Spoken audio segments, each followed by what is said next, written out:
Hello, friends. If you're curious about the movie The Chronicles of Riddick, 2004, you're in the perfect place. Don't forget to give this video a quick like, it really helps us out. And if you're new here, hit subscribe to stay updated on all the latest movie deep dives. Let's jump right in. It begins with shadows stretched across the stars.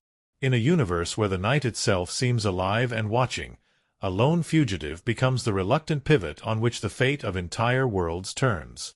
What once was a survival story told in the cold blackness of a distant planet evolves here into something far more operatic. The scale has expanded, the stakes now cosmic, and the hunted man we once glimpsed in the dark has become something almost mythic.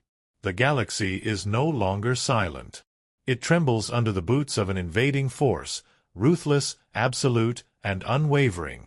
Like a steel wave rolling across planets, consuming civilization after civilization, they arrive not just to conquer but to erase. Their name echoes like a curse, their creed a gospel of death and rebirth. And into their path of destruction steps a man who never asked to be a hero, never sought a cause, but who carries within him a darkness that might be the last hope against total annihilation. What unfolds is a sci-fi saga wrapped in the grit of a lone wolf narrative, where ancient prophecies collide with futuristic war machines, and where fate is not written by kings or gods, but by those who survive the longest. The story hurtles through desolate wastelands, frozen penal colonies, warships that cut through space like knives, and cities clinging to life on the edge of apocalypse. Each world feels like a forgotten relic, each character a ghost from a story half remembered.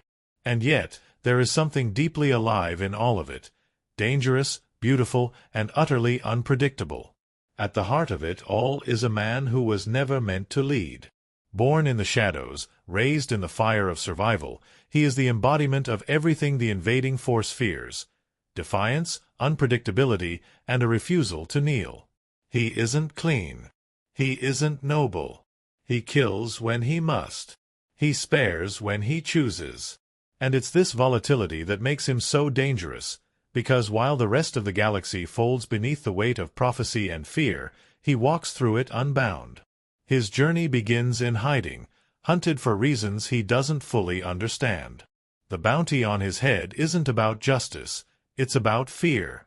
Someone, somewhere, knows that he is more than just a criminal. There's a legacy carved into his bones, a bloodline that refuses to be extinguished. And when mercenaries come for him, dragging him out of solitude and into the burning chaos of a galaxy on the brink, it sets off a chain reaction that neither side can control. But this is not a clean story of rebellion. It's a descent. He is taken to a prison world that might as well be hell frozen over. A place where men are left to rot, not because they are evil, but because they were forgotten. There, in the depths of the planet's icy heart, he finds more than old enemies. He finds the pieces of himself he thought he'd buried. Allies lost to time. Warnings he never understood. And a spark of something far more dangerous than rage: purpose. Because the enemy that sweeps across the stars is not just another empire. It is a faith. A machine of belief that strips away identity and will. They convert. They cleanse. They leave nothing behind but whispers of what was. Their leader is not a man, but something less, and something more. A being who has seen the edge of life and come back changed. He commands not through strength alone, but through fear, prophecy, and the kind of charisma that makes even death feel like salvation. To them, resistance is heresy.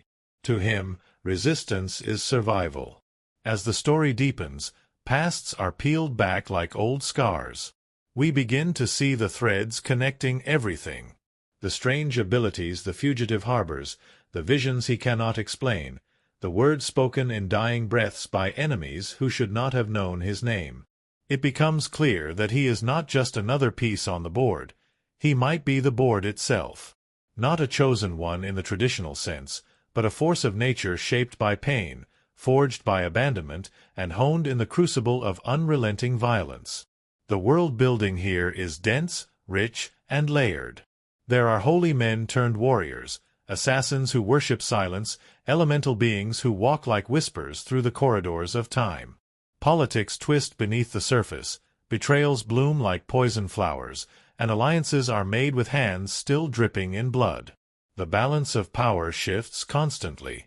What begins as a straightforward chase becomes a war of ideologies, of legacies, of who gets to decide the future. One of the most gripping elements is how the protagonist doesn't change in the way we expect. He doesn't soften. He doesn't evolve into a shining symbol of hope. He remains who he was, brutal, aloof, cunning, but the world around him bends in response. Characters who begin the film terrified of him grow to depend on him. And those who believe they can manipulate him learn, too late, that he bows to no one's script. As he is dragged deeper into this war, it becomes impossible to tell whether he is being pulled by destiny or dragging it behind him. He doesn't seek the throne, but somehow all paths seem to lead him there. And the throne in question isn't gilded. It's surrounded by corpses, built on the bones of the devout and the defiant alike. The twists come like lightning strikes, sudden, blinding, and loud. A traitor wears the face of a friend. A prophecy turns out to be a trap. The hero is not who we thought, and the villain is more complex than we feared. Loyalties shift. Death is never the end. And in the film's final act, where everything comes to a head in a battle both intimate and immense, the stakes are no longer just survival. They are about becoming. There's one moment, quiet amid the chaos, that lingers longer than all the explosions and sword fights. A decision made in silence, a hand extended, a throne approached not with greed but with resignation. It's a moment that echoes with the weight of everything that came before. A reluctant king. A galaxy on its knees. And the question, what happens when the last man standing is the one who never wanted to stand for anything? That final image is not triumphant. It's haunting. Because the man who claimed the seat of power is not a savior. He is not a tyrant. He is a question the universe has yet to answer. The battle is over. But the war, perhaps the war has only just begun. In this sprawling tale, nothing is easy. Every choice is earned. Every twist is seeded in silence before it explodes in fire. It's a story that takes the bones of sci-fi fantasy and breathes into them something raw and unpolished. A story where heroism looks a lot like vengeance, and where the most dangerous man alive might also be the only one who can save what's left. And yet, beneath the harshness, beneath the steel and ice and fire, there is something deeply human. A loneliness that lingers. A sense that even the fiercest warrior longs for a place to rest. For a name that isn't feared. For a reason to stop running. But he's not there yet. So the story doesn't end. It pauses. In the cold silence of space, with the weight of power resting uneasily on his shoulders, and 1,000 eyes watching, wondering if he will rise or fall. Stick around, because what comes next may just change the galaxy. And something tells us he'll be right at the center of it. If this journey through shadow and fire left you breathless, don't forget to like the video. And if you're hungry for more cinematic explorations like this, subscribe and stay close. We've only just begun to scratch the surface of what lies beyond the stars. A storm brews in the quiet edges of the universe. Not the kind you hear or even see, not yet, but the kind that rumbles in the unseen spaces between dying stars. Whispers ripple across outlaw colonies and decaying temples alike. Whispers of a name carried like a curse or a promise. A name that means one thing to the hunted and something else entirely to the hunters. He's out there, somewhere in the dark. And the people who want him found aren't asking nicely. It starts in isolation. On a cold, distant rock of a planet, where wind lashes endlessly against the bone-colored cliffs and survival is measured not in days, but in moments. He has been hiding, not from justice, but from noise. From the endless voices of a galaxy that once tried to break him. He's grown quiet, leaner, eyes still glowing like the edge of a blade, soul still unreadable. He keeps no allies. He trusts no one. But the past has long fingers, and it finally finds him in the form of mercenaries sent by someone who should be dead. They come with guns and promises, believing this will be just another bounty. But he greets them not with fear, but with silence. A silence that ends quickly, in broken bones and blood in the sand. Still, the encounter is not without revelation. Someone has paid well to have him tracked. Someone tied not to money or revenge, but to prophecy. That word again. Always circling, always pulling him back into a story he never asked to be part of. Among the mercenaries, one name is mentioned with more caution than curiosity. A seer, or a ghost, or perhaps both. Someone who claims to know what he is. Not who, what. And it's this that sends him back to the one place he swore never to return to. A settlement built on faith and fear. A place where the stars are watched like omens, and where secrets are spoken only when the air is still. He finds an old face, one he thought lost. The reunion is far from warm, but it's honest. And from it, he learns the truth. An army is sweeping across the known systems. Not just killing. Converting. Absorbing. Erasing. They call themselves a holy order, though there is nothing sacred in what they do. They reduce planets to ash and rebuild them in their own image. Their leader is said to have died and come back. Touched something beyond life, and returned with the power to kill souls. And somehow, they fear him. He doesn't understand why, not yet. But the old face speaks of an ancient line, a forgotten race, and a prophecy so buried in time it might as well be myth. He's not interested. He doesn't care about destiny. He wants freedom. Quiet. Distance.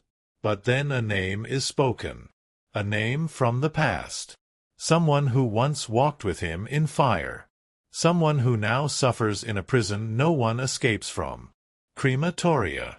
It sounds like a punishment. It is a punishment. A world too close to its sun, seared by heat and crushed by gravity. Only one place on the planet remains habitable, a subterranean prison fortress buried beneath scorched earth. Once you go in, you don't come out, unless you're dead. Or unless you're him. The journey there isn't simple. He doesn't sneak in, he gets caught. Intentionally. Let them take him. Let them chain him. Let them believe they've won. Because somewhere in that hell is the girl he remembers not as weak, but as unbroken. A survivor like him. The kind you don't forget. But before he reaches her, he must descend. The prison is a city of shadows. Brutal, chaotic, and teeming with the worst of what the galaxy no longer wants. Fights break out without warning. Guards watch not to maintain order, but for sport. And somewhere in the darkness, eyes watch him, eyes that recognize who he is or think they do. Challenges are issued. Blood is spilled. And all the while, the heat rises. This isn't just a prison. It's a test. And he is being watched from beyond. Back in space, the invading force grows impatient. Their leader, tall, cold, and impossible to look away from, knows of his arrival. Knows what he could be. And while others see only a criminal, the leader sees a threat to the very foundation of his rule. Because beneath all the armor and fire, this empire is built on prophecy. A prophecy that speaks of one who will bring an end to the darkness not by light, but by becoming something darker still. He is that threat. And the clock is ticking. Back on the prison world, plans begin to form. An escape, impossible in theory, begins to feel like fate. He finds her, changed harder, and cloaked in her own kind of fury. But the bond remains. It has shifted, evolved. Not love. Something older than that. Recognition. They share pain. They share purpose.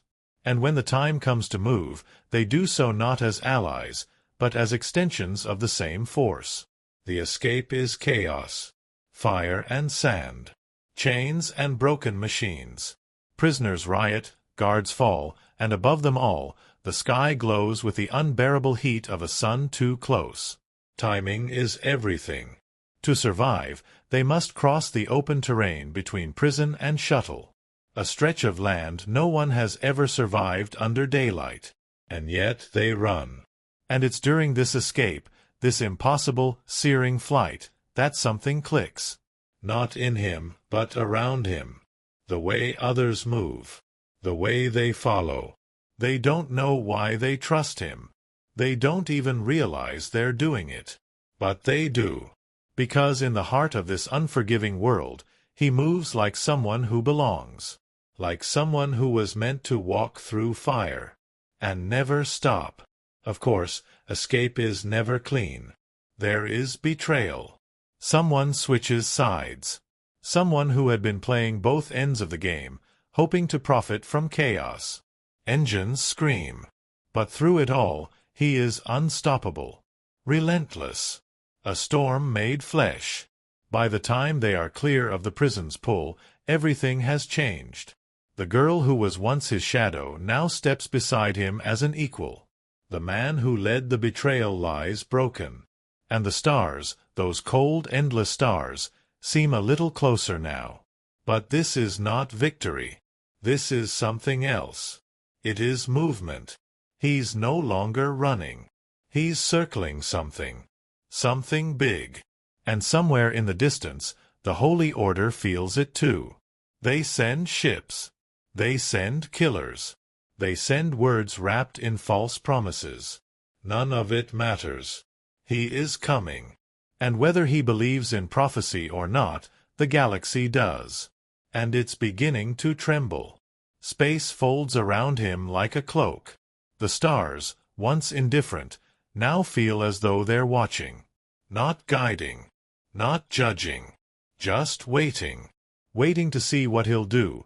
Waiting to see if the storm that's gathered at the edge of this empire will finally break. He doesn't return to the galaxy quietly.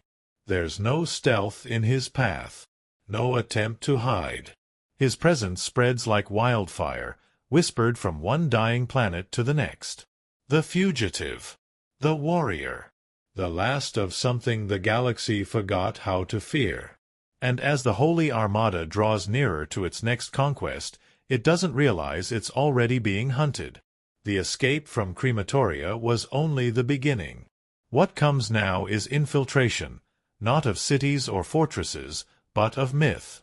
He steps into a world shaped by belief, where fear is doctrine and death is devotion. The necropolis, heart of the Empire's power, looms like a tomb built for the living. It floats above a dying world, forged from metal and silence, with corridors lined not by guards, but by zealots. They believe in purity, in annihilation. They believe the universe must be remade in the image of death to be truly alive. And at their helm is a man who has seen beyond the veil, a man who claims he has returned with the knowledge of what lies in the dark between lives. He is not merely a conqueror. He is something colder, sharper. A being who has traded his humanity for a glimpse at the absolute. The Lord Marshal. Neither fully dead nor entirely alive. To him, the prophecy is no myth. It is a threat. A blueprint for his undoing. And it now walks directly into his temple. But entry isn't won by prophecy. It's earned by combat. Riddick doesn't arrive as a chosen one. He arrives as a gladiator. Among the elite, strength is law, and he's willing to bleed for his place. He is brought before the court of the devout not in chains, but in challenge. They want to see him break. They expect it. He offers them something else. Fear. Because what unnerves them isn't his violence. It's his calm. The way he carries death not like a sword, but like a shadow. It follows him, yes, but it never overtakes him. He kills when provoked. Silently. Efficiently. And those who watch begin to murmur. They see something they cannot explain. The strength of a man. The weight of a destiny. The Lord Marshal, sensing something shifting, takes interest, not in killing him, but in converting him. He offers power, command, immortality, perhaps. But what he fails to understand is that Riddick isn't driven by ambition. He doesn't want a throne. He doesn't crave followers. What he wants is freedom, and the quiet that only comes when those who seek to control him are gone. Still, he plays along. Moves through the court like a ghost in daylight. Watches. Waits. Learns the shape of the machine from the inside. He discovers that the Lord Marshal's power comes not just from strength, but from belief. The converted will die for him because they believe he has been chosen by something beyond comprehension. And that belief must be shaken. Here, the politics tighten. The empire is not whole. There are fractures beneath the armor. Ambition within ranks. Chief among them is Vako, a soldier, deadly and loyal, yet tempted.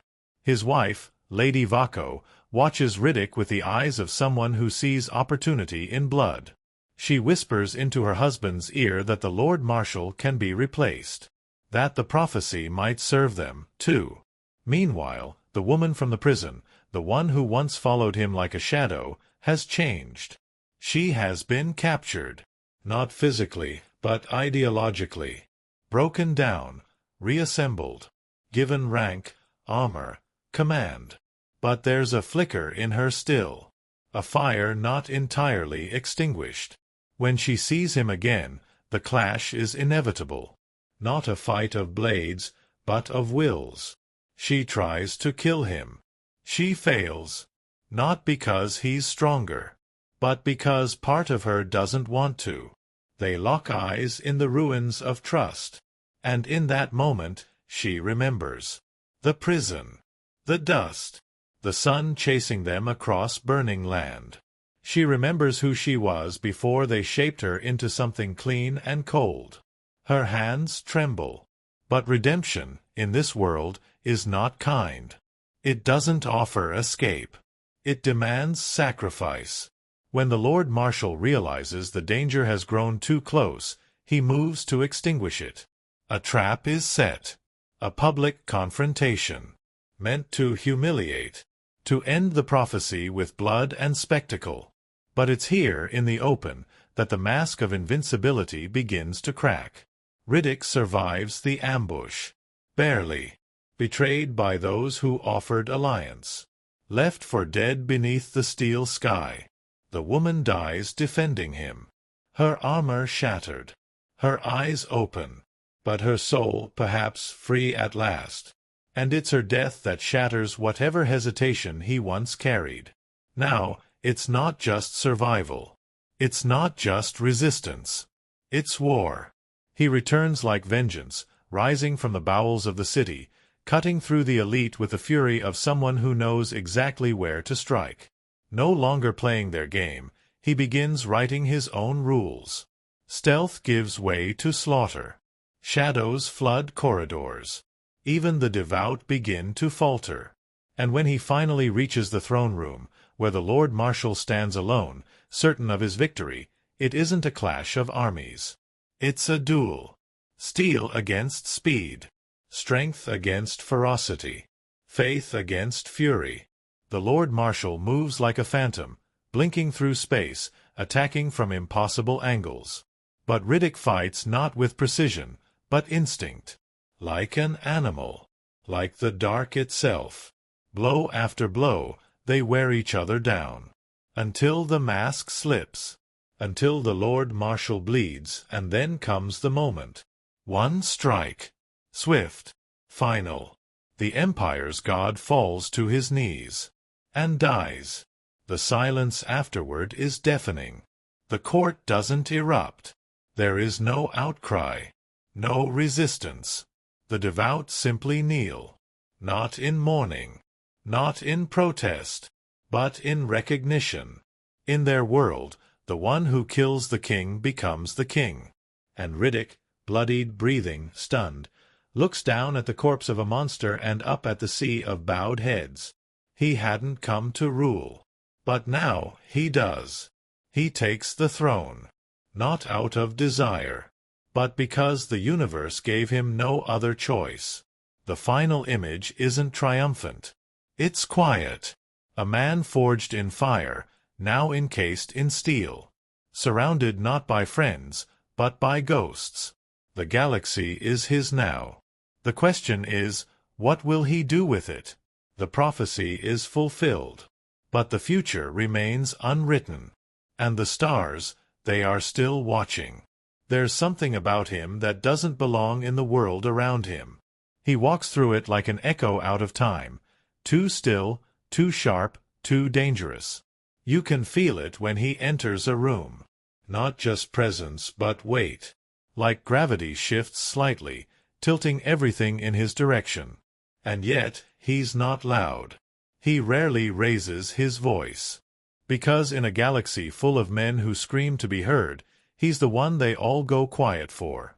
His name alone conjures a certain mythos, not just among those who chase him or those who flee from him, but in the stories passed around between mercenaries, survivors, and children born beneath dying suns. He is a ghost and a monster, a prisoner and a prophet, a man who doesn't fit cleanly into the lines of hero or villain because he refuses to play by the rules of either. What defines him is not power, but control. He has more than most, sure, but he uses it with restraint. Every move is measured, every reaction tempered. It's as if he's constantly deciding whether the moment calls for mercy or massacre. And when he chooses the latter, it's rarely personal. It's just the way of things. Survive. Or don't. He speaks in clipped phrases, riddled with irony and an underlying intelligence most don't expect from a man with a rap sheet longer than most people's lives. And that's part of the magic. He's underestimated. Constantly.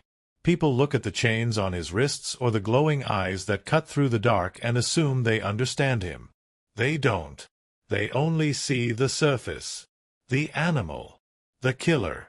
The predator. But beneath that is something colder, and, paradoxically, more human. Pain. It leaks out in subtle ways.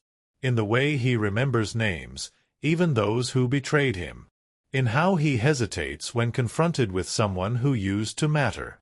In the moments of stillness when no one's watching, when the weight of survival loosens just enough for a glimpse of something else. Regret. Longing. Maybe even guilt. He's not haunted in the traditional sense. He doesn't brood. He doesn't cry. But he remembers. And memory is a dangerous thing when you live the way he does. What separates him from the world he inhabits isn't brutality, it's honesty. He never pretends to be something he's not. He doesn't hide behind politics or ideologies or illusions of grandeur. He exists in stark contrast to those who posture and preach. And that contrast exposes them, forces them to confront the hypocrisy of their own masks. Especially the empire he topples. Where others hide their bloodlust behind sermons and conquest behind faith, he is open in his violence. Direct. Honest. It's what makes him dangerous to people like the Lord Marshal, not just physically, but existentially. He cannot be converted because he doesn't need belief to justify his existence. He just is. And that terrifies those who build empires on myth. But perhaps the most surprising truth is this: he does care. Not about empires or planets. Not about rules or revenge. But about people. Specific ones. Carefully chosen. He forms bonds like a man who knows what it's like to lose everything. When he finds someone worth protecting, he does it absolutely. Silently. Without asking for anything in return. It's not affection in the traditional sense. He won't say the words. Won't hold your hand. But he will walk through fire, tear through steel, and stand alone against impossible odds, for someone who's proven themselves worth the effort. There's a tragic tension there. The idea that someone who survives by being alone might actually crave connection more than he lets on. But every time he reaches for it, the universe punishes him. Trust leads to betrayal. Affection leads to loss. And so he keeps folding inward further and further, until all that's left is instinct. Even then, you can tell he's always watching for a way out of that solitude, hoping someone might make it through the armor. Few do. One almost does. And when she dies, you see it, the break. Not explosive. Not outward. But inside. A quiet devastation. He doesn't weep. He doesn't curse. But something goes cold in him that never thaws. That's the price of being who he is. There are other players, of course. Major ones. Vaco, for instance, is what the system creates when someone chooses ambition over identity. He is capable, intelligent, and lethal, but always watching the hierarchy. Always calculating his next move. He isn't driven by belief or even loyalty, but by a quiet hunger. He wants power not because he's cruel, but because he thinks he deserves it. His tragedy is that he might have been something more, something honest, if he'd followed his own compass instead of letting his wife sharpen it for him. Lady Vaco, on the other hand, is pure strategy. A mirror polished to reflect nothing but ambition. She sees the world as a chessboard, and every interaction is a move toward checkmate. She doesn't love. She doesn't mourn. But she manipulates with such elegance that even her betrayal feels like an invitation. She sees potential in Riddick not because of what he is, but because of what he could become, if steered. Then there's the Lord Marshal. A man who once feared death so completely that he let it remake him. A creature of contradiction, preaching faith while moving like a ghost, commanding armies but unable to connect to a single soul. He believes he's seen the other side and returned with divine purpose, but all he's really brought back is emptiness. He's more weapon than man, shaped by fear and masked in prophecy. And it's that hollowness, masked as divinity, that ultimately undoes him. Because in the end, what makes a man like Riddick so unstoppable isn't strength. It's clarity. He knows who he is. He doesn't flinch from it. Doesn't dress it up or strip it down. He faces the truth of himself with eyes wide open. And in a world built on lies, religious, political, personal, that makes him invincible. That's why he wins. Not because he wants the throne, but because everyone else needs it. He's the only one who doesn't. And maybe that's the cruelest irony of all. The man who runs from crowns ends up with one because he's the only one who never wanted it. A king not by desire, but by default. A ruler surrounded by corpses, haunted by ghosts, and followed by a prophecy that was less about saving the world and more about revealing who in it was worth saving. He never set out to become legend. But the galaxy made him one anyway. There's a strange kind of magic that happens when a film like this is made. Not the kind conjured by special effects or digital worlds, but the unpredictable, often chaotic alchemy that simmers behind the scenes. The kind of energy that doesn't just bring a story to life, it etches its own mythology into the making. And when it came to this particular sci-fi odyssey, that strangeness wasn't just in the narrative. It was in the very air surrounding the production. What began as a sequel to a cult favorite evolved into a beast with its own pulse, its own legends, and its own set of unforgettable, unusual truths. Long before cameras rolled, there was a risk. A big one. The kind that either launches a franchise into the stratosphere or sends it collapsing under the weight of ambition. Because this wasn't just a continuation, it was a transformation. The first film had been a claustrophobic thriller, a primal survival story told in shadows and whispers. But the follow-up? It was sprawling, mythic, drenched in prophecy and galactic conquest. The scope didn't just widen, it exploded. And with that came the pressure to build not just a sequel, but an entire universe. And that universe was born from a singular, relentless vision. David Twohy, the director, didn't just want to make another movie. He wanted to craft a mythology. A space opera with its own languages, religions, politics, and codes. He wrote tomes of lore that never even made it to screen. They weren't just enemies. They were a culture, complete with sacred texts and ceremonial armor that weighed as much as real chainmail. Every detail had to mean something. Every symbol had a buried significance. But the strangeness didn't end there. Let's start with the man at the center of it all. Vin Diesel wasn't just playing the lead, he was the lead, body and soul. Long before franchise loyalty was trendy, he was investing in this character with a ferocity that went beyond the call of an actor.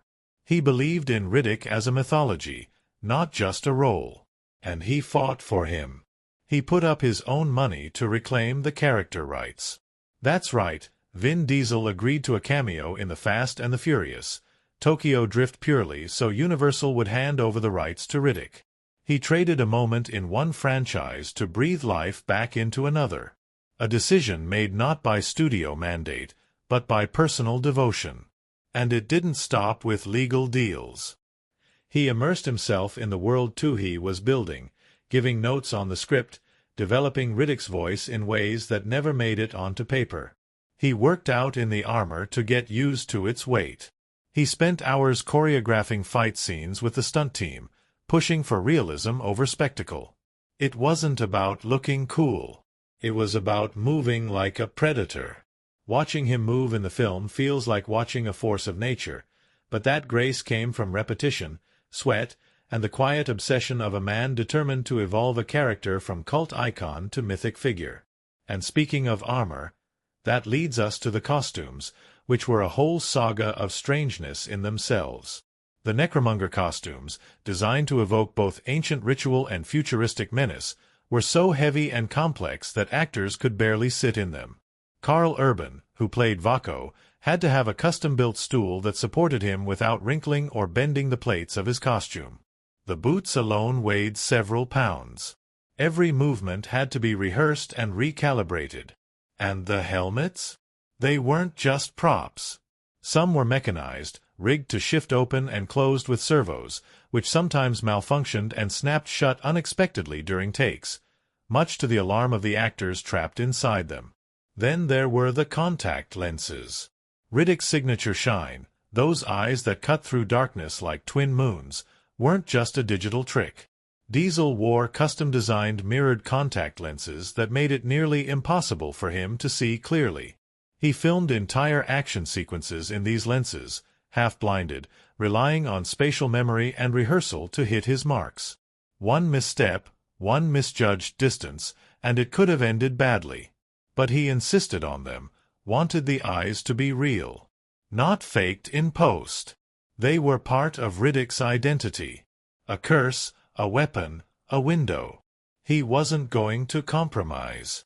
The production design also followed a similarly intense, almost obsessive attention to detail. The sets were massive, not just soundstage backdrops, but practical builds that could be walked, fought, and filmed on from multiple angles.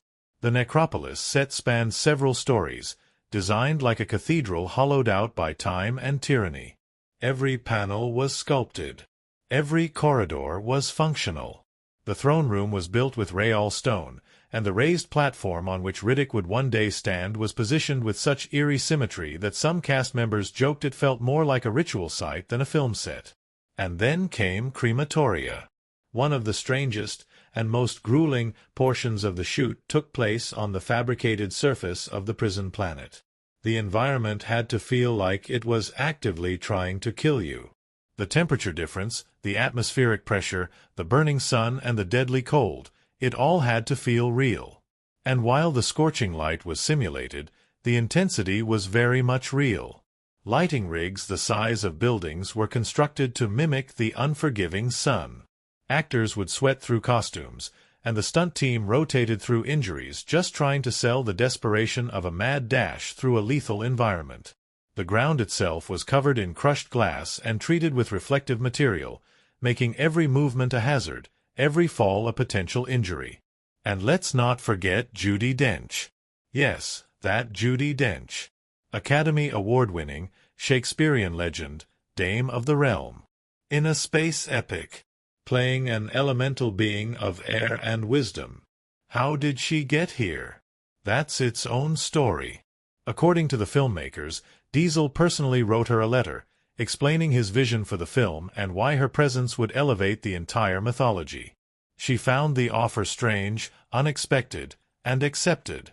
Her scenes, often filmed with green screens and heavy CGI augmentation, were some of the most difficult to coordinate, not just because of the effects, but because of her limited availability. She often flew in for short bursts of filming, and scripts had to be rewritten around her presence. But once on set, she brought gravity to even the most abstract lines, grounding the ethereal with a glance, a pause, a breath. Behind the camera, things were equally unpredictable. The production ran long. Budgets ballooned. Visual effects teams worked around the clock, sometimes rendering scenes right up until release. Entire sequences were cut, edited, or reworked in the 11th hour. There's a version of the film, somewhere in a studio vault, that runs significantly longer. A cut filled with more lore, more backstory, more context. And it's that buried version fans still speculate about, dream about. The complete version of the vision. Then there's the merchandising, and the weirdness continues. Not satisfied with just a theatrical release, the filmmakers launched a full-blown transmedia campaign. Animated prequels, video games, motion comics, each one filling in pieces of the larger puzzle. The animated short Dark Fury bridged the gap between the two main films, offering context and blood-soaked action. The video game Escape from Butcher Bay, meanwhile, was developed alongside the film and became a critical hit in its own right, praised for its storytelling, voice acting, and for being better than most movie tie-ins ever attempted. The film's strange legacy didn't stop at the box office either. Critics were divided, audiences confused, and yet a cult grew. One that didn't just watch the film but dissected it. Fans decoded necromonger glyphs, translated elemental monologues, mapped out timelines and hierarchies. The universe had burrowed in, deep and irreversibly. But perhaps the strangest fact of all is this: for all its chaos, for all its flaws and stumbles and excessive ambition, the movie endured. It shouldn't have. Not in the face of critical shrugs and an overwhelmed box office. Not in a landscape that often punishes risk and rewards repetition. But it did. It survived. It became a touchstone. And not because it was perfect, but because it dared to be strange. It reached for something bigger than its budget, louder than its critics, and more complicated than most studios were ready for. It didn't just want to entertain. It wanted to mean something. And even now, years later, there's still a weird, magnetic pull to it.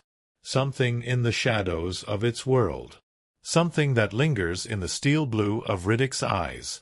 A memory of a movie that swung for the stars, not to dazzle, but to reshape them.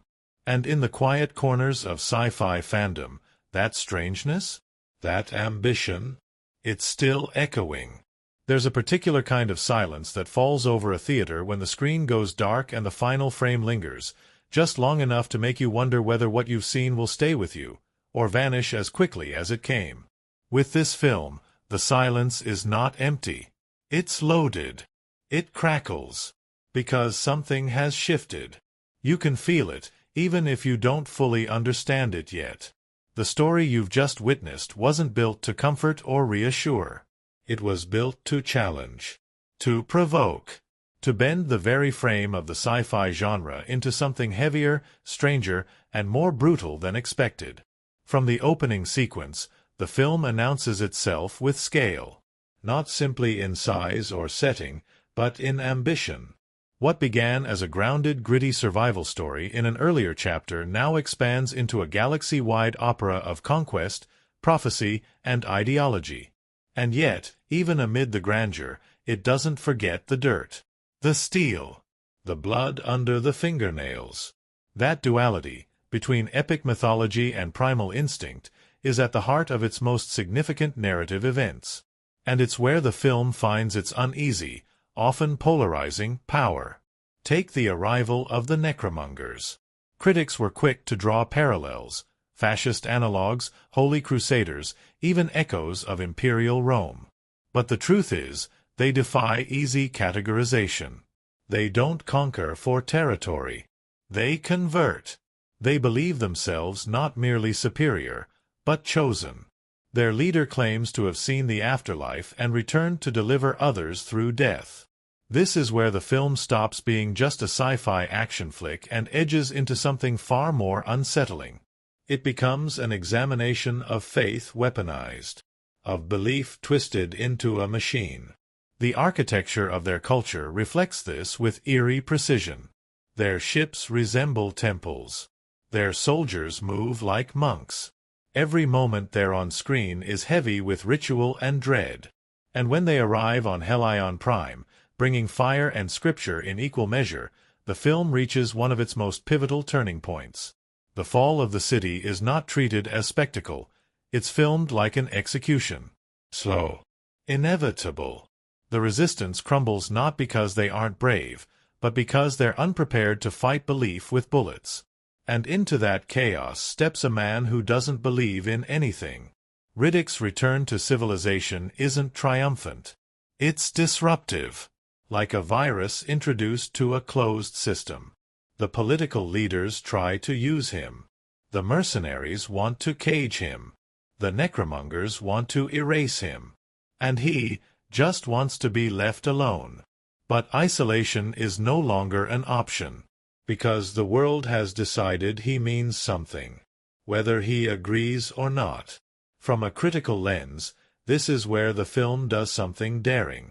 It places a character forged entirely in personal survival into a story about collective fate. And rather than softening him into a conventional hero, it lets that tension live and breathe. Riddick doesn't want to save anyone. He doesn't want a throne.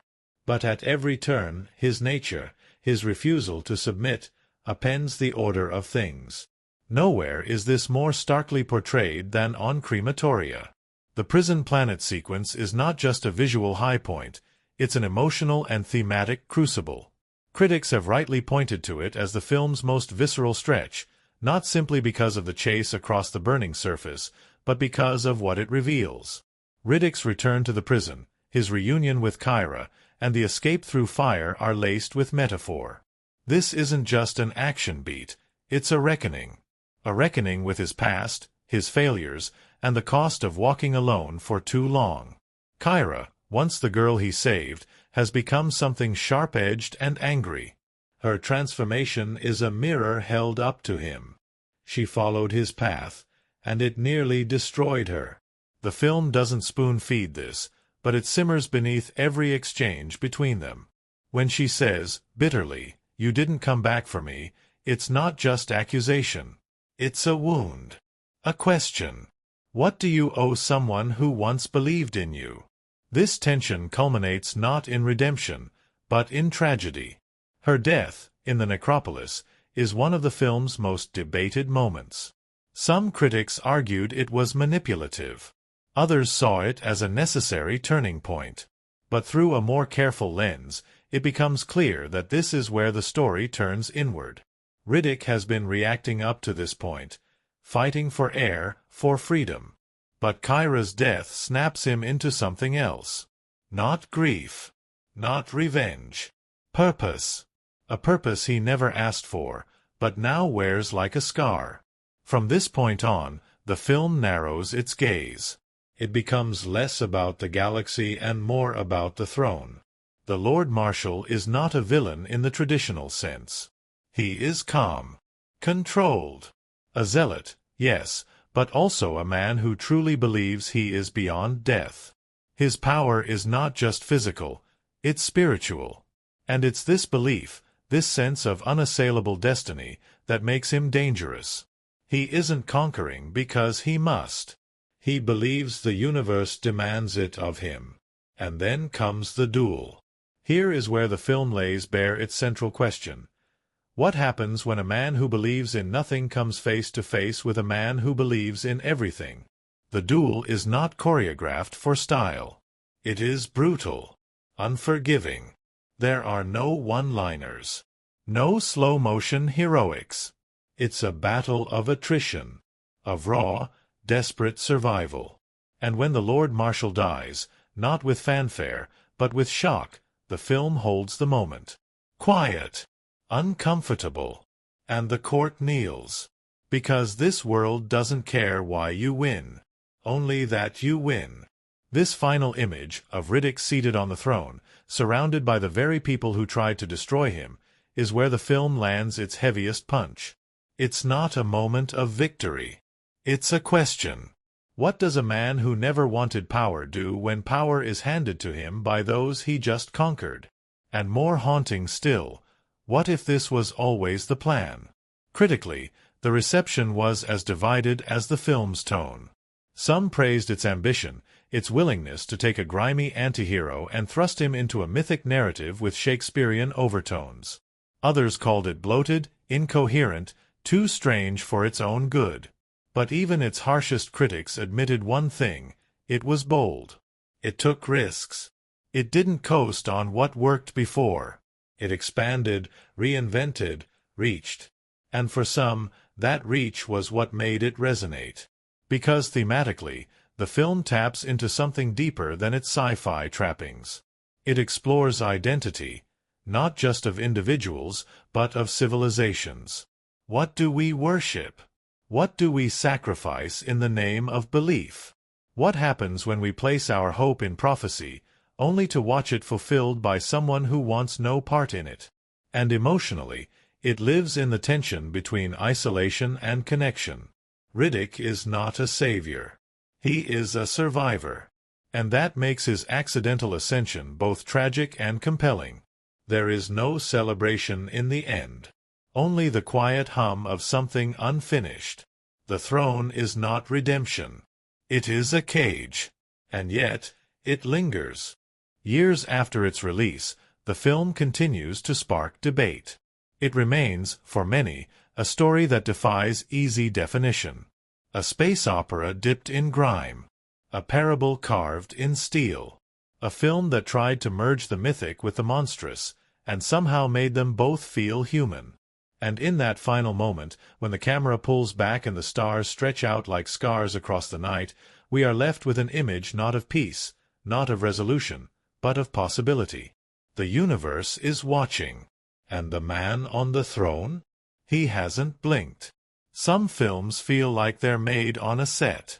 Others feel like they're carved out of something deeper, etched into the bones of those who dared to make them. This one belongs to the latter. It didn't just pass through the hands of its creators, it left a mark. From the earliest concept sketches to the final composite shot in post-production, the process of bringing this dark and mythic science fiction tale to life was something closer to obsession than simple creation. And the deeper you go behind the scenes, the more surreal, strange, and oddly intimate it all becomes. The production wasn't just a continuation, it was a reinvention. The first film had been gritty, grounded, claustrophobic, built in the shadows and tension of survival horror. But the sequel aimed for the stars. Literally. The vision exploded in scale. Worlds, not rooms. Empires, not outposts. A universe teetering on the edge of spiritual conquest, and at the center of it all, a man with nothing but instinct and fire. To pull this off, director Twohy knew subtlety wasn't enough. He didn't want a sci-fi backdrop, he wanted a galaxy. And so it began. Not with casting. Not even with the script. It began with world building. In rooms filled with whiteboards and concept art, Twohy and his design team spent months building a mythology from the ground up. What did the necromongers believe? What did their cities look like? How did their ships move, their generals speak, their foot soldiers sleep? Everything had to feel lived in, ancient, and yet terrifyingly functional. Their religion wasn't a simple plot device. It was architecture, costume, doctrine.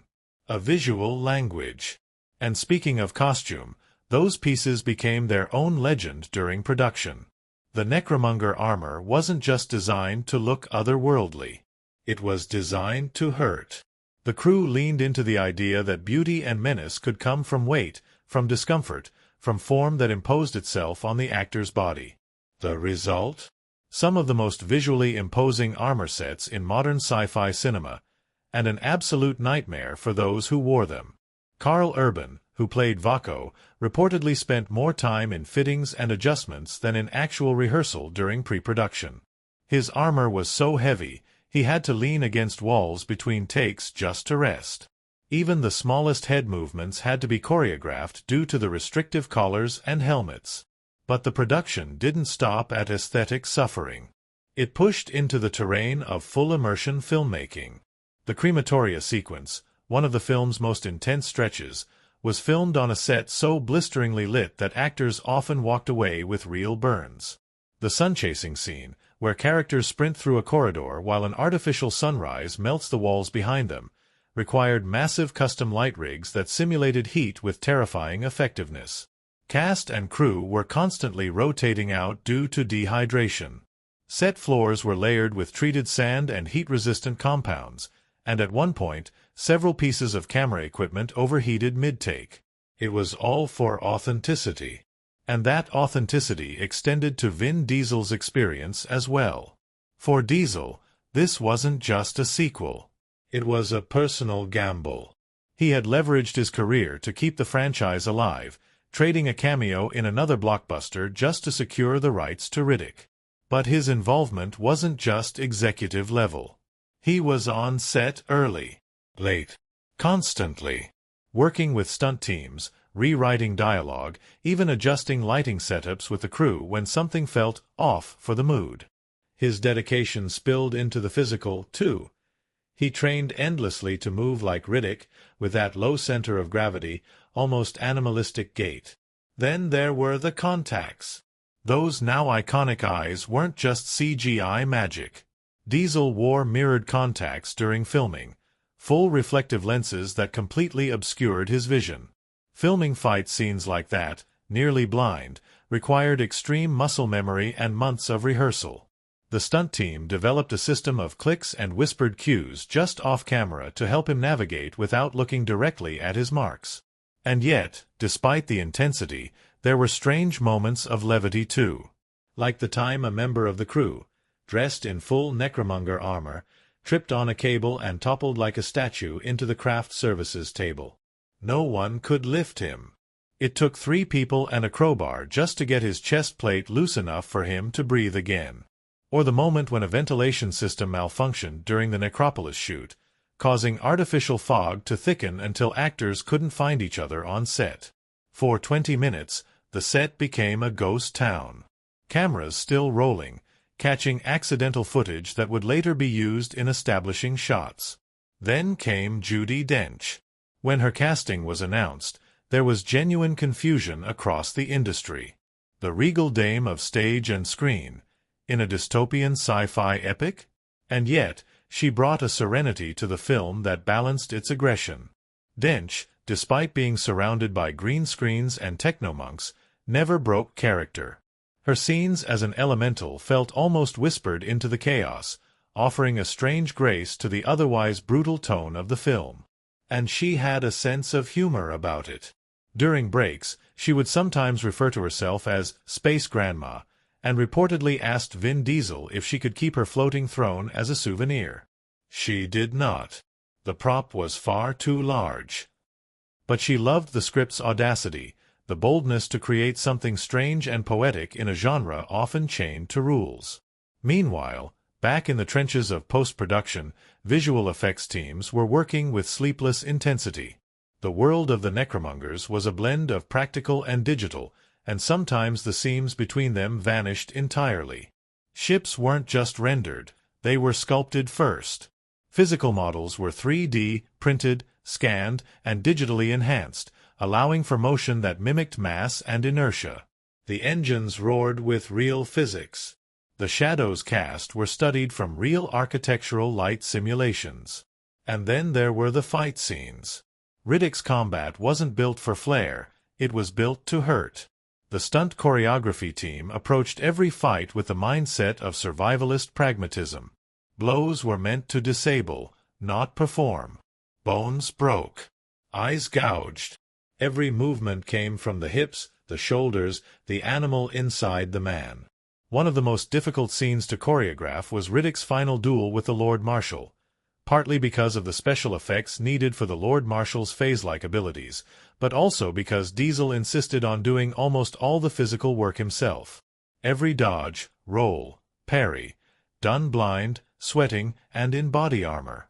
Editing all of this became its own war.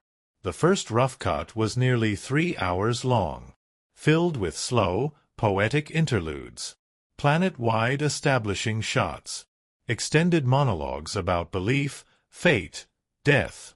The studio panicked. Test screenings were divided. The universe hinted at in fragments became a sandbox for the imagination. Fans began decoding symbols, unpacking philosophies, debating Riddick's role not just as an anti-hero, but as a symbol of anti-prophecy, someone chosen by fate precisely because he denies it. And the film's influence began to ripple.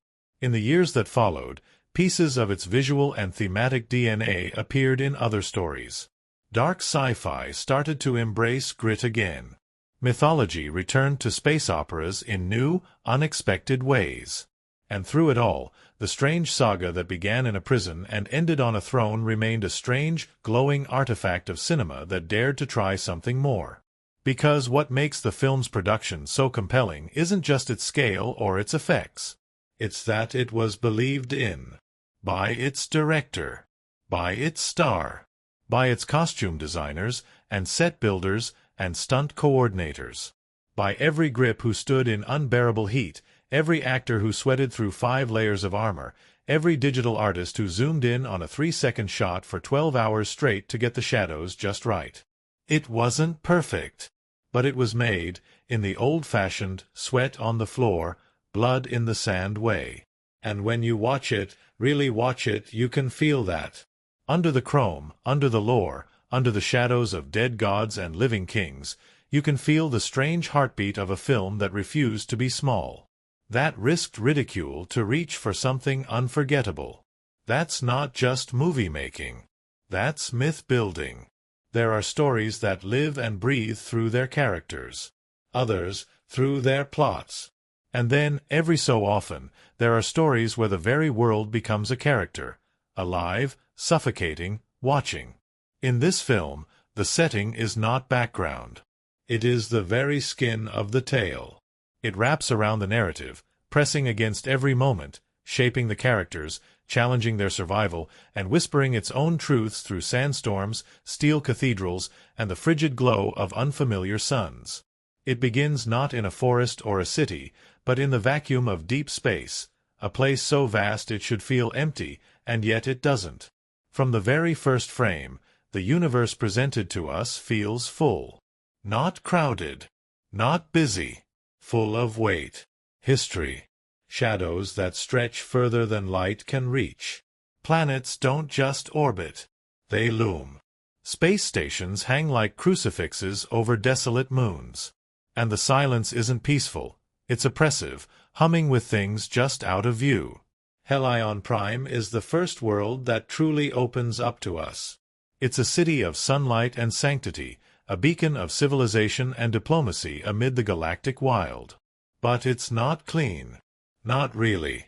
The architecture is beautiful, yes, towering spires, luminous courtyards, libraries carved from light.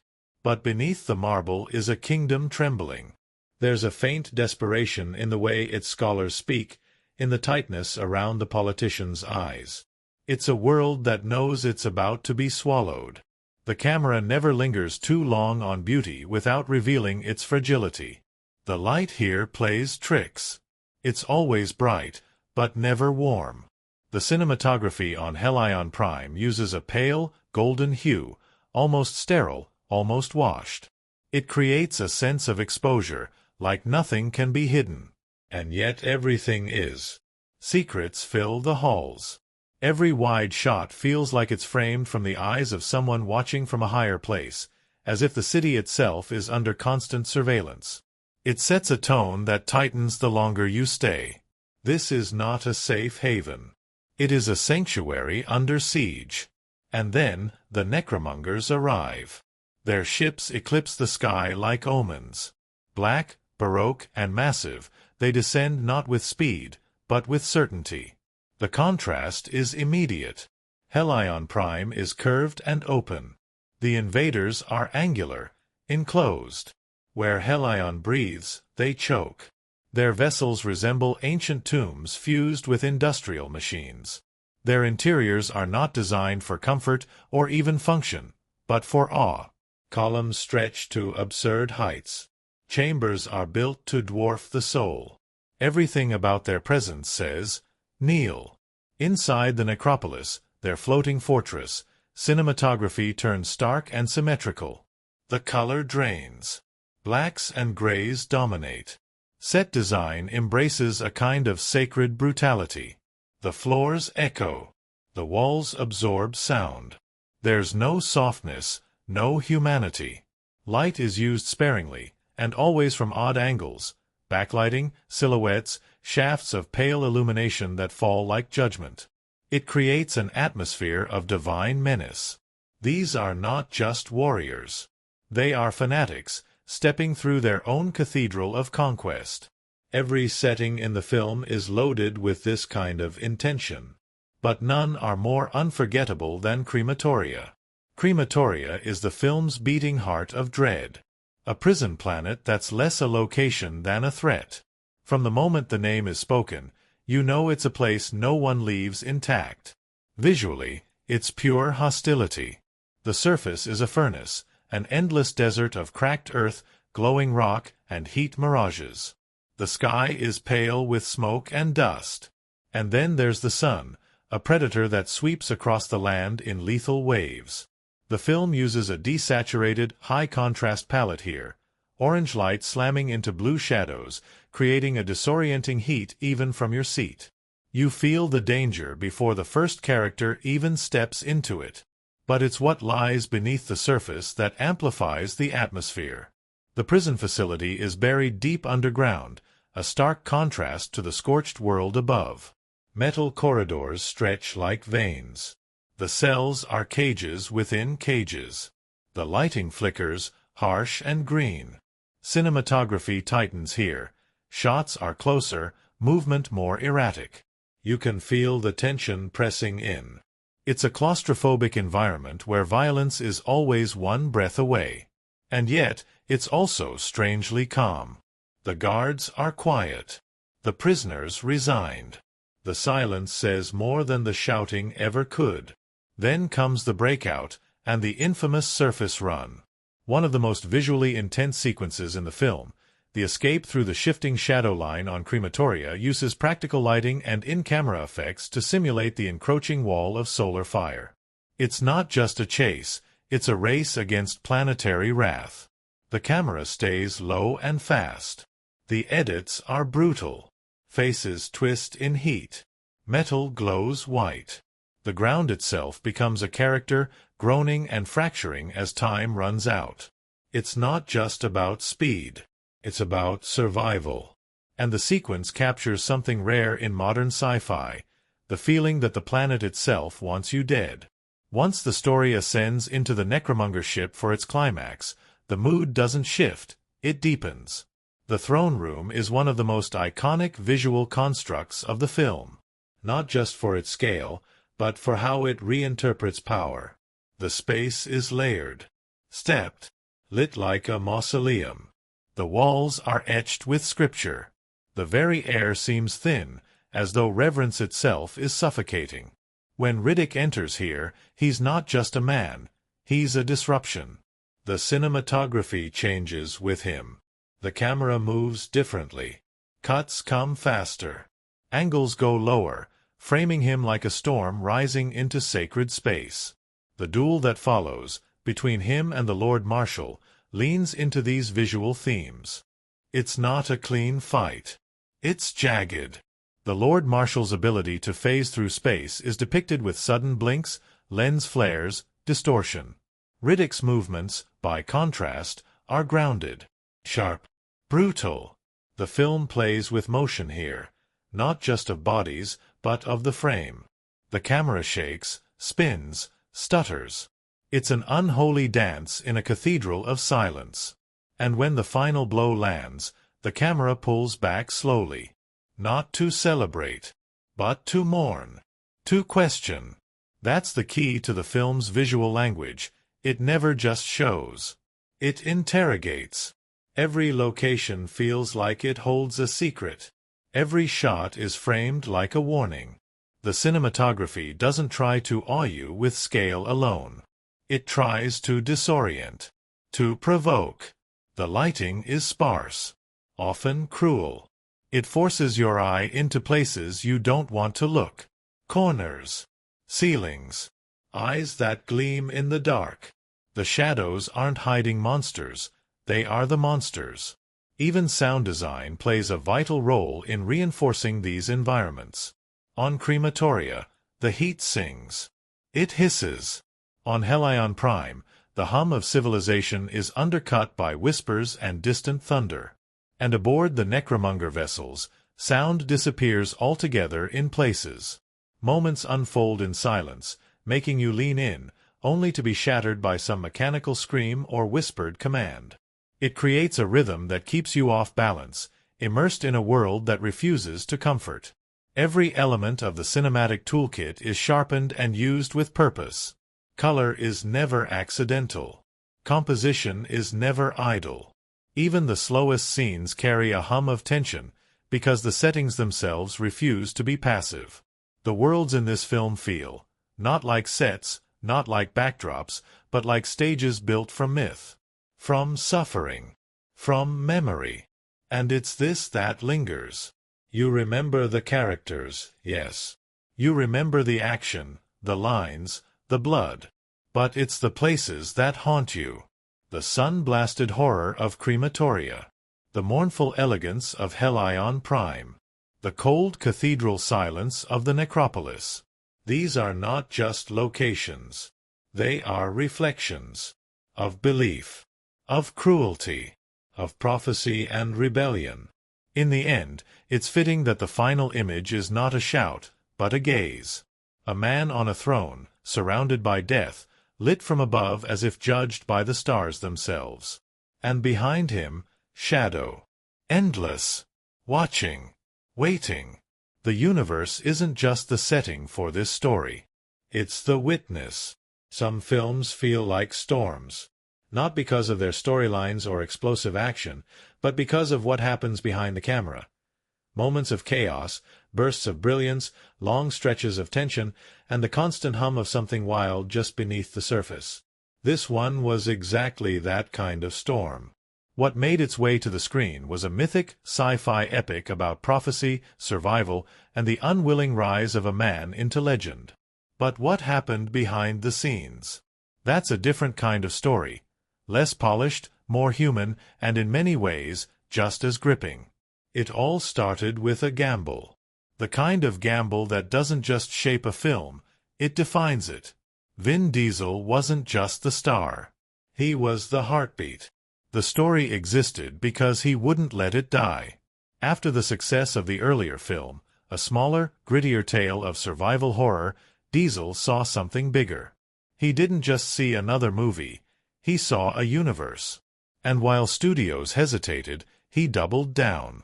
In fact, in one of the most surprising deals in modern film history, he traded away a cameo in another major franchise just to secure the rights to this character. That's how much he believed in it. That's how much he was willing to risk. From the moment production began, that intensity shaped everything. Diesel wasn't the kind of actor who disappeared into a trailer between takes. He was everywhere, blocking scenes with the director, working through character arcs, practicing stunts with the team until well past midnight. He treated Riddick not just as a role, but as an extension of himself, his history, his hunger, his rage. And that created a ripple effect across the set. When your lead shows up covered in sweat before the lights are even rigged, everyone else tightens their game. But that didn't mean it was all discipline and silence. The set was weirdly playful. The contrast between the film's brutal, unrelenting tone and the energy behind the camera was striking. Between takes, Diesel would crack jokes in full costume. There was a day when a heavy stunt sequence went long, and the crew was tense, behind schedule, exhausted. Between setups, Diesel walked back onto the set with a plastic tiara on his head, declaring himself Lord Riddick of the Shiny Realm, and did a Shakespearean monologue to the amusement of everyone within earshot. Even the lighting techs were laughing. And yet, despite the humor, the challenges were real. One of the most demanding sequences to film was the surface escape on Crematoria, the iconic sprint across the burning landscape as the sun chases them like a living wall of fire. To make it look real, the crew didn't rely solely on digital trickery. They created enormous light rigs, towers of focused heat and color that poured an intense glow onto the actors and the set. It wasn't just light. It felt hot. Actors had to sprint across crushed volcanic rock, carefully chosen to shimmer like scorched earth. On the first day, several crew members suffered mild heat exhaustion. After that, medics were always standing just out of frame, water bottles in hand. Karl, who played the coldly ambitious Vako, once joked that his armor had the personality of a medieval torture device. It wasn't far from the truth. The design team, in their attempt to build armor that felt ancient and ceremonial, had created suits that were nearly impossible to wear for more than 20 minutes at a time. Between takes, actors could be seen leaning against walls, breathing through mouthguards, or getting their helmets fanned by assistants just to keep from overheating. At one point, Urban got stuck in his own chest plate for 45 minutes. They had to cut him out, literally. A backup suit was flown in overnight. Then there was Dame Judi Dench. Her presence on set was like a spell cast over the chaos. Regal, warm, and utterly composed, she added a surreal elegance to the entire production. During her first scene, there was a pause in filming, not because of a technical issue, but because the crew collectively forgot to call action. They were just watching her, awestruck, as she drifted across the set in flowing robes and whispered lines about fate and the elements. Diesel himself admitted to being slightly nervous around her, saying, "It's not every day you have royalty speaking sci-fi to your face." But even she wasn't immune to the film's quirks. Her scenes required green screen and wind machines. During one take, a gust sent her costume flapping wildly, knocking over part of the set and smacking a sound guy in the face. Dench, trying not to laugh, simply said, "Let's pretend that was the wind speaking back." The camaraderie among the cast became a necessity as production went on. There were long days, some lasting well over 14 hours. Night shoots on sound stages that felt more like dungeons than sets.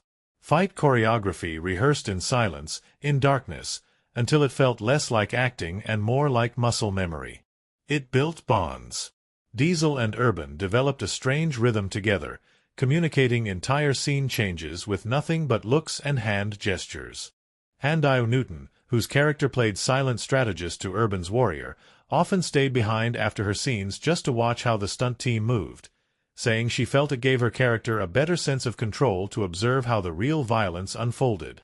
And through it all, director Twohy stood like a lighthouse in the storm. He was quiet, but always in motion. Known for giving direction in metaphors rather than commands, he would often describe a scene as if it were a dream. "Think of this moment like the eye of a hurricane," he'd say. Or, "The light in this corridor should feel like memory, not clarity." It created an atmosphere where everyone, from grips to actors, felt like they were building something poetic, even if it was buried under gore and prophecy. One of the more infamous behind-the-scenes stories came from the shoot on the Necromonger ship. The throne room, designed to be imposing and cold, had been built over a reinforced stage to accommodate the massive stone-like set pieces. During a particularly intense fight rehearsal, the combined weight of the armor, rigging, and crew caused part of the stage to sink. Not collapse, just sink. Slowly, like the set was swallowing itself. No one was hurt, but production paused for nearly 2 days as engineers restructured the floor with steel reinforcements. But even in these frustrating moments, the spirit remained intact. One night, after a full day of effects-heavy shooting and long delays, the power temporarily went out on set. Total darkness. The kind of silence that usually prompts people to groan, check their watches, and wander off. Instead, Diesel, barely visible in the shadows, let out a low growl and whispered, "We were born in the dark." Laughter broke out. Someone turned on a flashlight. The cast spent the next half-hour telling horror stories to pass the time. For a few minutes, the film didn't exist. Just people. Sharing something. These moments never made it to the screen, but you can feel them in the final film. You feel it in the way the world creaks. In the way the characters move, weathered but unbroken. In the little details that could only come from actors who believed in what they were doing, even when it meant blisters, bruises, or 30-pound suits of armor that refused to let you sit down. When the shoot finally wrapped, it wasn't with a party. It ended, fittingly, with a silence.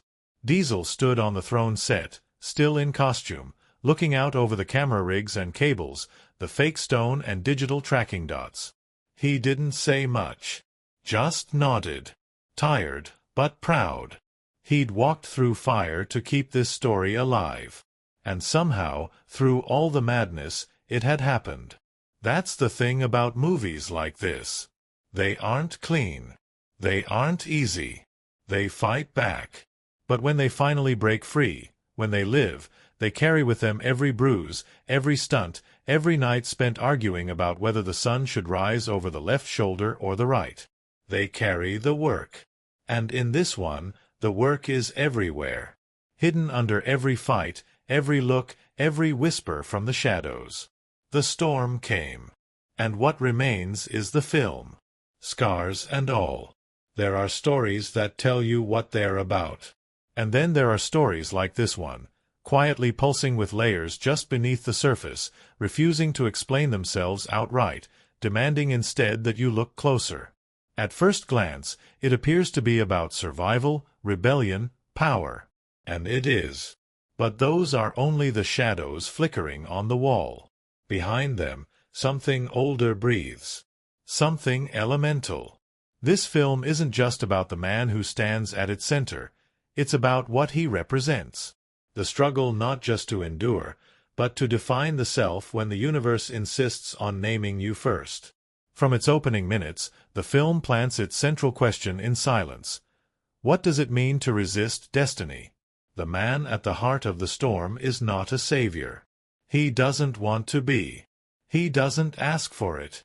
He doesn't claim righteousness, or kindness, or truth. He moves like a shadow through systems built to consume men like him. And the irony, the first great theme, is that the man with no belief becomes the vessel for a prophecy. Not because he seeks it, but because he refuses it. In a galaxy obsessed with structure, order, titles, and roles, his defiance becomes a kind of divinity. This tension between fate and freedom is the film's spine. It threads through every beat of the plot. The Necromonger Empire, in all its brutal elegance, is built on the idea of inevitability. Their religion teaches that life is the illusion, that only death holds truth. They don't conquer for conquest. They convert. Their theology is absolute, submit or perish. Their leader, the Lord Marshal, claims to have glimpsed the underworld and returned with power, anointing himself with a clarity no other living being can challenge. And yet, it's all based on fear. Fear of chaos. Fear of ambiguity. Fear that maybe the universe doesn't have a fixed path. Enter Riddick. A man who kills when he must, spares when he chooses, and walks through their belief system like fire through paper. He does not kneel. Not because he's prideful, but because he understands something the Necromongers cannot. Freedom isn't safe, and it isn't orderly. It's wild. Unforgiving. It's earned every single day. And that makes him the perfect enemy. Because belief cannot control what will not obey. This is where the film's deeper symbolism begins to unfold. Take the Necromonger armor. Metallic, faceless, identical. It turns individuals into instruments. You don't see eyes, only masks. You don't hear voices, only echoes of doctrine. Their soldiers are not characters, they are reflections of the system. They've traded identity for belonging, self for security. It's a visual metaphor for what belief can do when it stops being a choice and becomes a demand. In contrast, Riddick wears no uniform. He walks barefoot in places others wouldn't survive. His weapon is improvised. His posture is relaxed, even in danger. He doesn't belong to anything, and yet everything bends around him. He is the living rejection of control. And that contrast becomes the film's most powerful metaphor. To belong is not always to be free. Another theme pulses just beneath this: resurrection. Not just physical, though that exists too, the Lord Marshal's claim to have returned from death. But emotional. Symbolic. Throughout the film, characters are reborn into new identities, whether they ask for them or not. Kyra, the girl who once idolized Riddick, reappears as something new. Hardened. Reconstructed by her own trauma and the systems that failed her. She changed her name. Buried her past. And yet, when she sees him again, the facade begins to crack. Her arc is about memory, the tug of who we were against who we've had to become. And in the end, her death isn't just a loss. It's a reminder that change, even when born of strength, always comes at a cost. The prison planet of crematoria is, in itself, a symbol of rebirth. It's a place no one survives. A crucible designed to erase identity through suffering. And yet, Riddick escapes it, not as a fugitive, but as something transformed. His walk through fire isn't just action. It's ritual. He emerges not just physically free, but with a kind of clarity. That escape sequence, visually overwhelming, filled with ash and flame, isn't just about fleeing death. It's about confronting it and choosing not to submit. And there's a deeper layer still: power. Who gets to wield it? Who deserves it? And what it costs to hold. The throne room at the film's climax is not just a place, it's an idea. The entire Necromonger society is structured around conquest leading to ascension. Kill the ruler, and you become the ruler. It's a brutal inheritance. A cycle without peace. And when Riddick finally, violently ends the Lord Marshal's reign, he doesn't raise his arms in victory. He doesn't bask in it. He sits, quiet, alone. The others kneel, not out of love or loyalty, but because they must. It's the law of their world. And in that moment, the throne becomes the final symbol of isolation, of burden, of the unbearable weight of unwanted power. He didn't want it. And that's what makes it tragic. There's an emotional undercurrent to the film's visual palette as well, a kind of symbolic storytelling that lives in light and shadow. Hellion Prime is bathed in sterile gold. It pretends to be enlightened, advanced, pure. But that very brightness is what makes its fragility so obvious. When the Necromongers arrive, they don't dim the world. They reveal it. The first act's lighting tells you everything you need to know.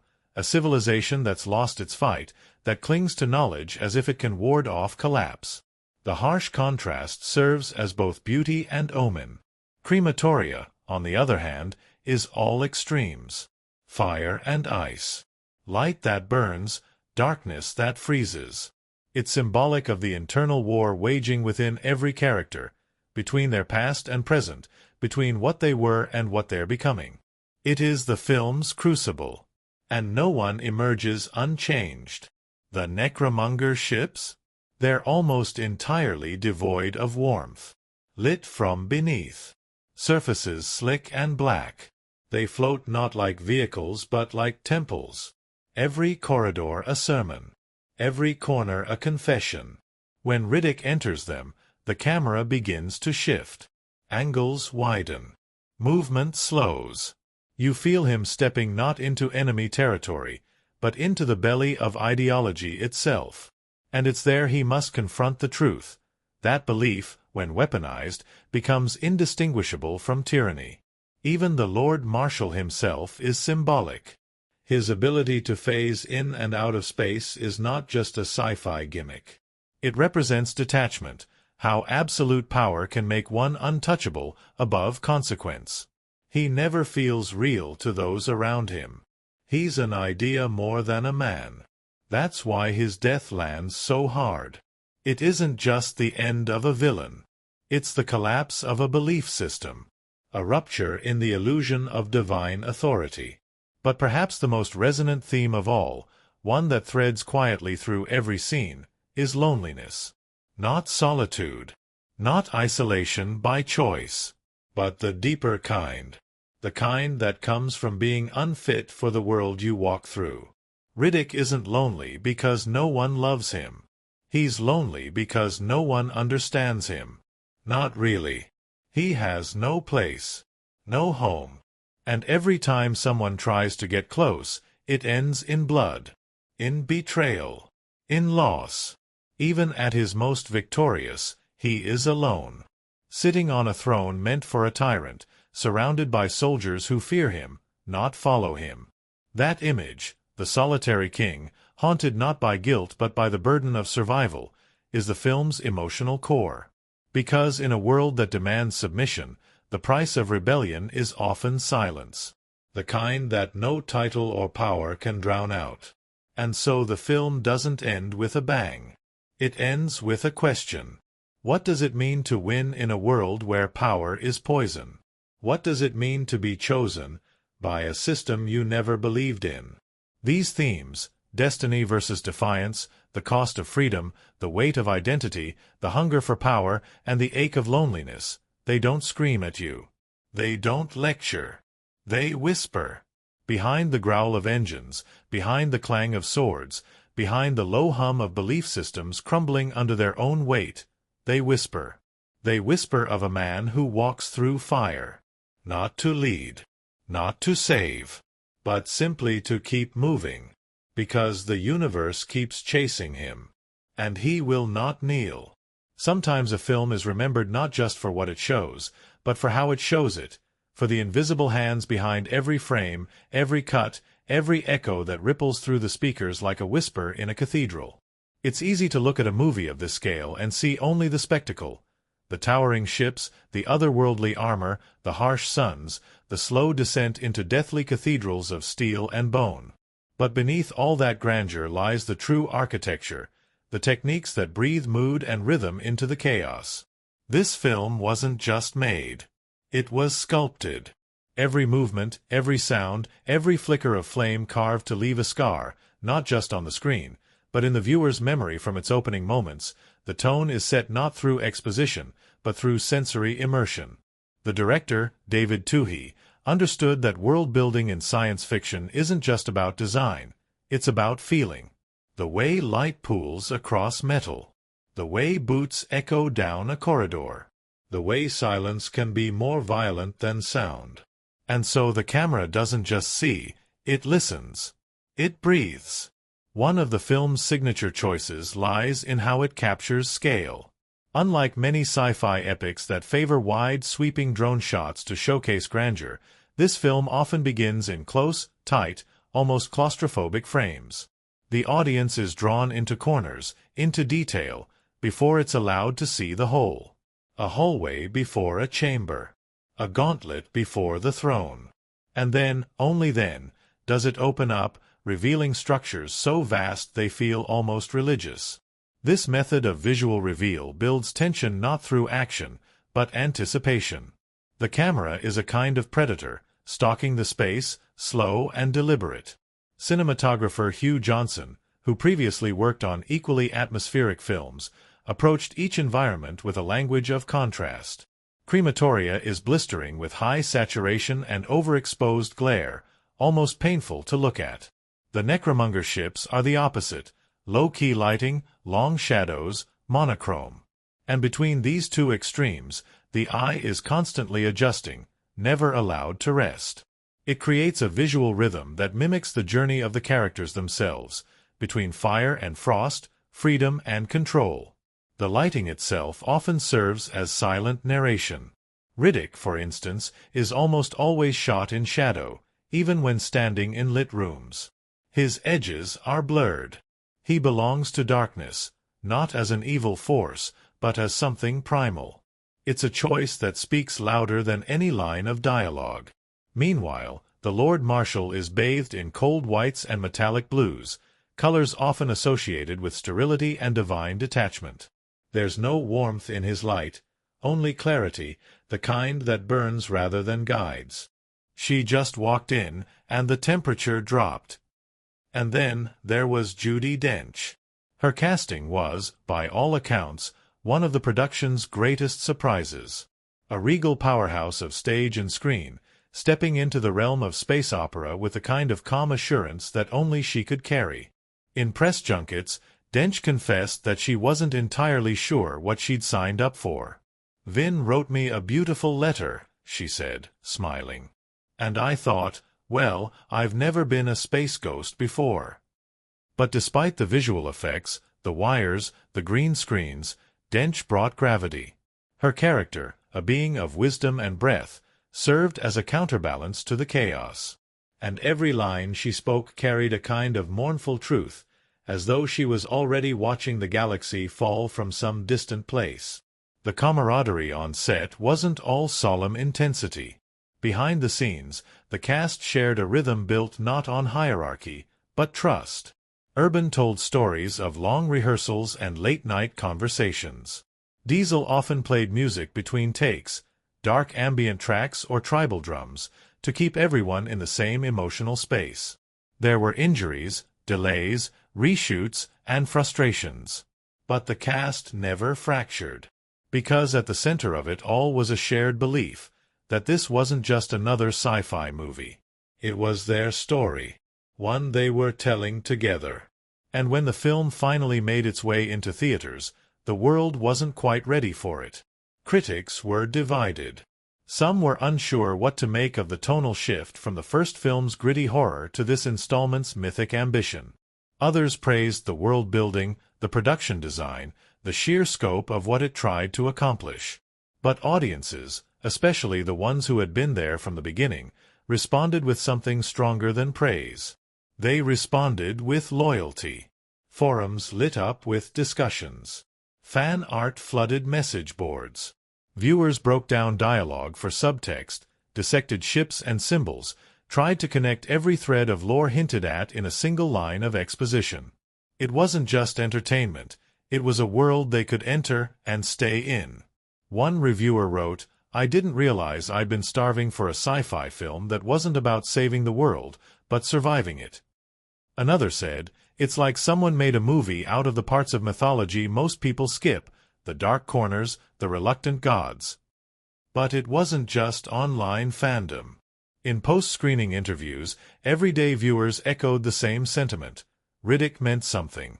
He wasn't perfect. He wasn't polished. He didn't stand for truth or justice. He wasn't a savior. He was a survivor. And for many, especially those who saw themselves in his anger, his isolation, or his refusal to bow, he was real. Diesel himself seemed humbled by the response. During a fan event months after the release, someone asked him what it felt like to sit on that throne in the final scene.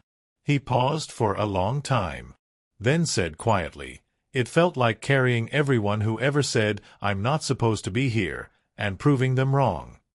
In a world full of polished superheroes, flawless arcs, and neatly packaged resolutions, this film offered something messier. A character who didn't want the crown. A war that didn't end with peace. A galaxy that didn't get saved. Just a man. Breathing. Bleeding. Sitting alone on a throne made for tyrants. And that's what stayed with people. Even those who didn't love every scene, every choice, found themselves haunted by the film's final moments. The quiet. The weight. The possibility that maybe, just maybe, power in the wrong hands isn't nearly as dangerous as power in the hands of someone who never wanted it. Over the years, the story didn't fade. It became a kind of cult echo, passed between fans who saw in it something most blockbusters had forgotten.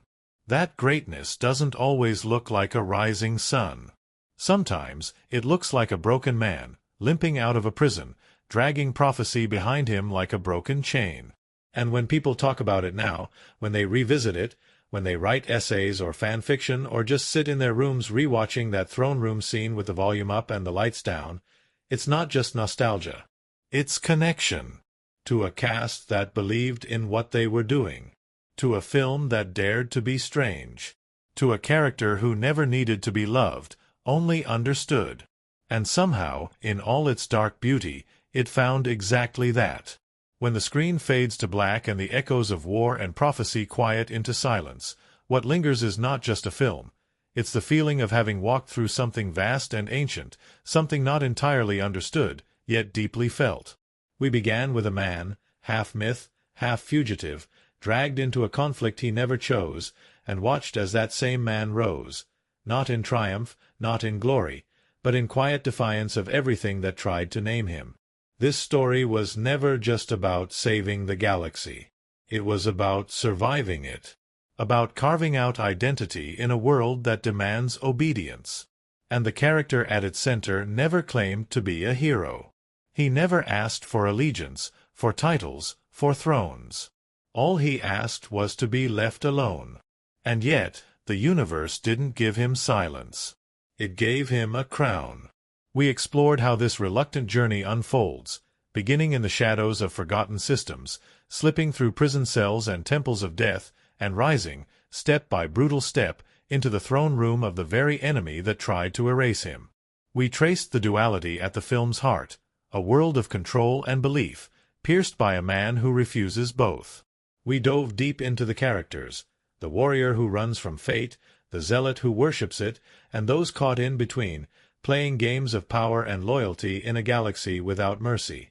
We saw how the cast brought this world to life, each performance steeped in gravity, fury, and haunted restraint. How Vin Diesel became more than a lead actor. He became the guardian of a myth. How Judi Dench, Karl Urban, Thandiwe, and others stepped into a universe already burning and made it feel eerily alive.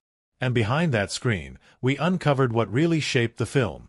The late-night shoots, the unbearable armor, the strange camaraderie among cast and crew.